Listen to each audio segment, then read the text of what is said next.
Hello, I'm Dr. John Cruz, and today I'm going to be talking about nature and ADHD, and that's nature in the sense of the out of doors, greenness, the greater world, not the nature nurture article or argument. So, the summary for those who just want the 1 minute explanation is that nature's good. Um, there's evidence that both greenness and outdoorness, exposure to them, immersion in them, can help reduce ADHD symptoms of both inattentiveness and impulsiveness, and that direct, so that lifetime exposure to these people who live in environments that are nature rich are less likely to be diagnosed with ADHD, and that direct exposure of children or adults, putting them in a green environment, even for a brief period of time, has an acute impact on reducing ADHD symptoms. So we will talk more about that in detail. My conflict of interest statement is that I've been a nature boy for life. So I'm going to show you just a nice little hummingbird nest from my backyard here. I am not using the laptop intentionally because I'm trying to show the nature-filled backyard, although I hope you can see that. I don't think it's showing up very well with the glare, but I am still, once again, having Facebook problems on my desktop, so I will try to get that straightened up. So we've known for decades that life in urban areas, life in cities, has a mental health impact. The rates of depression, rates of anxiety, rates of schizophrenia, and rates of ADHD are found to be higher in city populations, urban dwellers. And for years, most of the emphasis was on sort of the evilness of city, not evilness, but why cities were a bad environment. There's more isolation, even though you're crowded with more people. Being crowded with more people, there's more crime, more stress from a variety of factors, more pollution.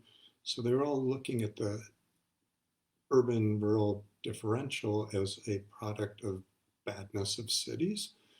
And in the past few decades, there's much more attention to, it's not just cities bad, but nature is good, that there are inherently things that seem to be good for the human brain in nature, and when we deprive ourselves of that, we are lacking that, again, not just having the additional bad effects from the cities.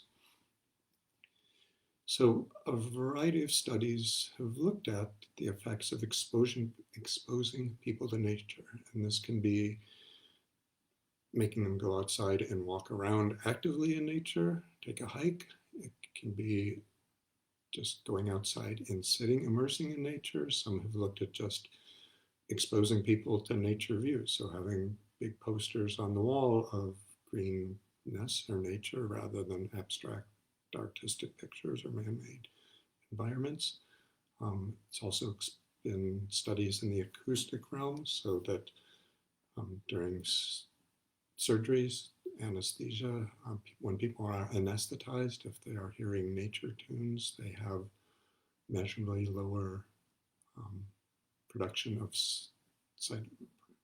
or release of hyperinflammatory cytokines.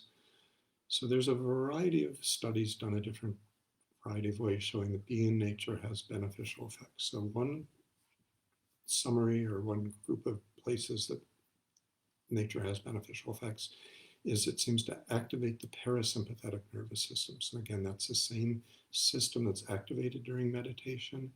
It's sort of the calming, soothing, slowing your heart rate, reducing the chatter in your mind. So measurably, when you activate the parasympathetic nervous system, people are calmer, they're sleeping better, they feel more content, they feel more safe. Another area of research in the nature exposure studies has been looking at what are the effects on immune system function.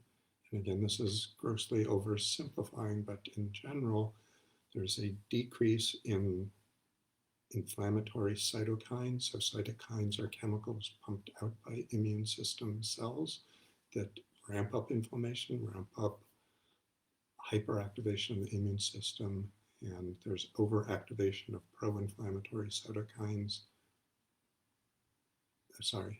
exposure to nature damps down any overactivation of the inflammatory system, while it doesn't just shut down all the inflammatory system. There's evidence that natural killer cells and a few more specific parts of the immune system are actually boosted with exposure to nature. There's also evidence that being in nature, particularly some gardening and other activities, may change, and growing up in green or non-urban environments may result in a broader range of organisms in your microbiome, and not just a broader range, but may increase the abundance of certain forms of bacteria that seem to be good for our bodies and our brains. And another area where the nature has been studied in terms of its effects on mental health has been the induction of the feeling of awe. So awe is an emotion that we get that isn't just joy, isn't just happiness, isn't just contentment, isn't just a reward system, but seems to tap into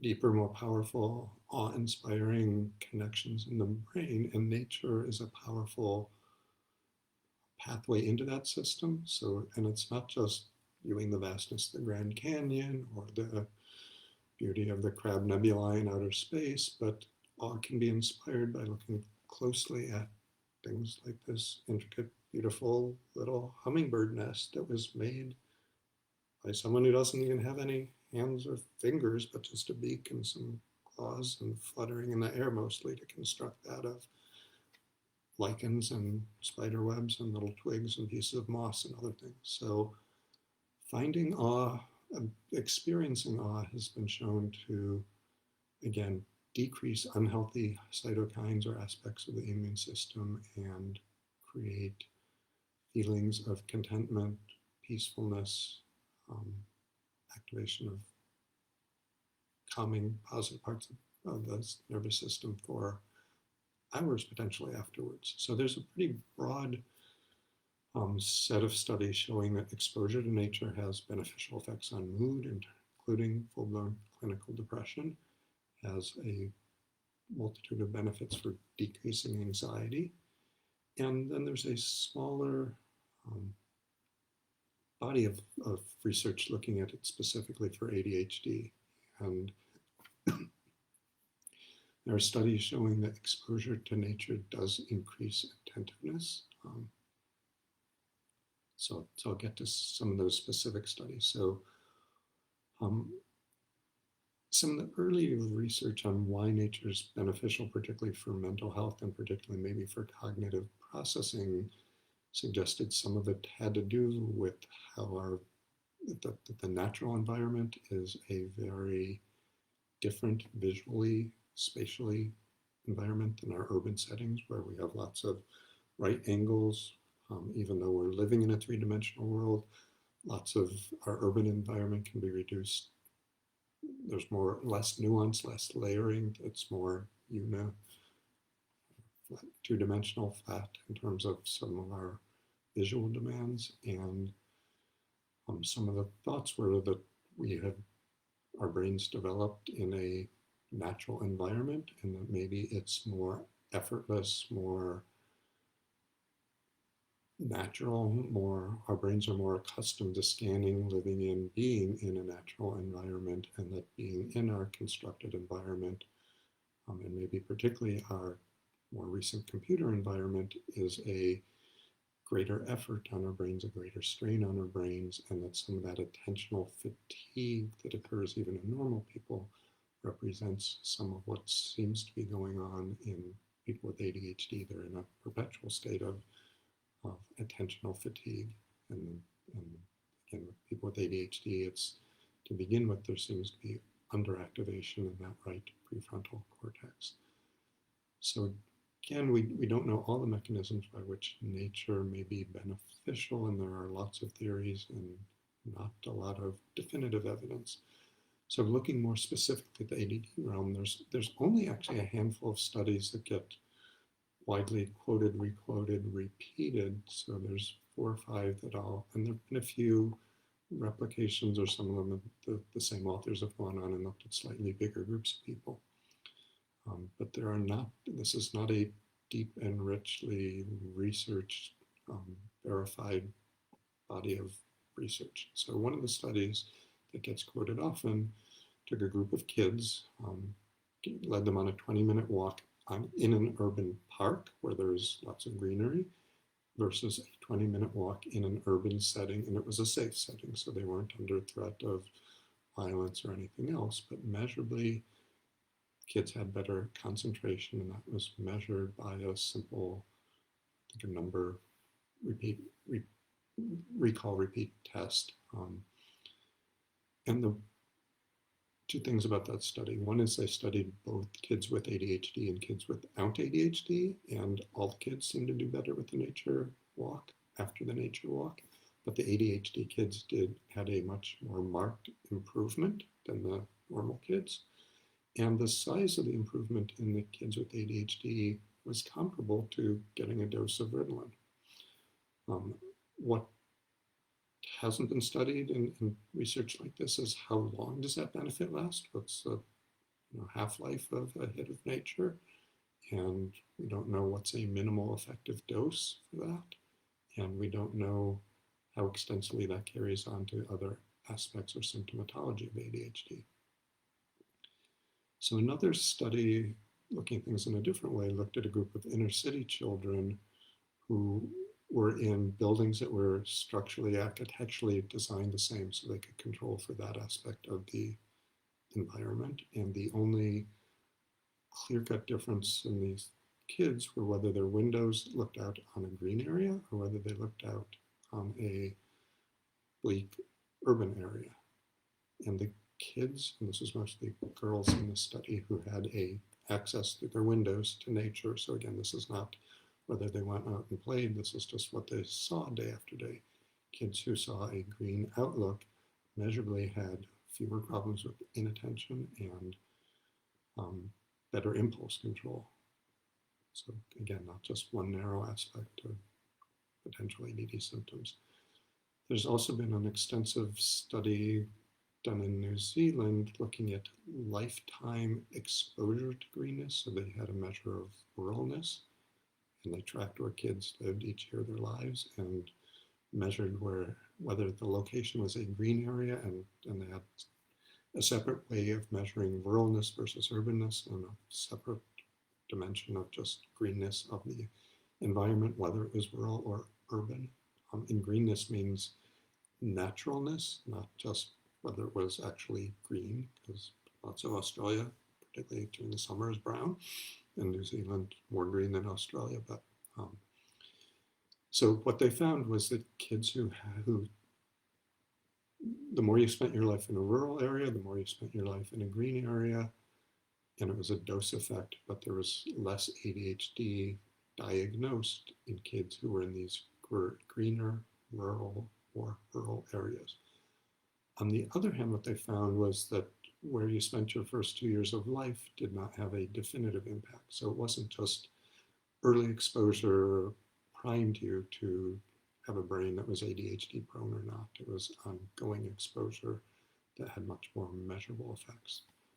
And then the only other substantial study that I could find that looked at this greenness, natureness in a different way was a survey asking parents what their kids did after school and what effect that had on their mood. And the parents didn't know that this was specifically looking at the greenness of their environment, and their spontaneous questions or responses that were allowed later in the session didn't suggest that many of them made a correlation themselves, but extracted from that study, the main finding for the researchers was that the more the kids played in a green, nature-filled environment, the fewer ADD symptoms they had after that play. So again, part of what's raised by all these studies is what is the duration of this effect? Is it lasting all day? Is it just a few hours? Could it last for weeks? I mean, do you have to is immersing yourself in nature just on the weekends going to be good enough? I mean, there are a number of programs that have a nature-oriented approach for ADHD But again, many of these programs are sort of making assumptions about what dose is adequate or enough to have a meaningful effect. And then separately, we don't have a clear idea of what are the important aspects. Is it hearing nature? Is it seeing nature? Is it smelling nature? So there are actually studies looking at some of the smells of nature having beneficial effects. And we don't know if there are different aspects that have different impacts on different ADHD symptoms or not. Certainly, I have lots of anecdotal information from patients of either with themselves or taking their kids out and observing both when they are in nature, how much more calmer, more focused, able to deal with their environments around them, the kids or the adults are, and how much more restful they feel after that time, and doing something that may be equally fun to them, like shopping or spending time on an online video game. So there's certainly room for much more research. There's certainly enough evidence to encourage people to get out and enjoy nature, and particularly those with ADHD may preferentially derive benefits. So I'm not seeing any questions. If any come up in the next minute or so, I'll answer them. And next week's topic is creativity and ADHD. And if I am creative enough, I will get my desktop computer working again with FaceTime Live, so I don't have to use the laptop. So have a good week, stay healthy, stay happy, and partake of some nature. That's all for this week.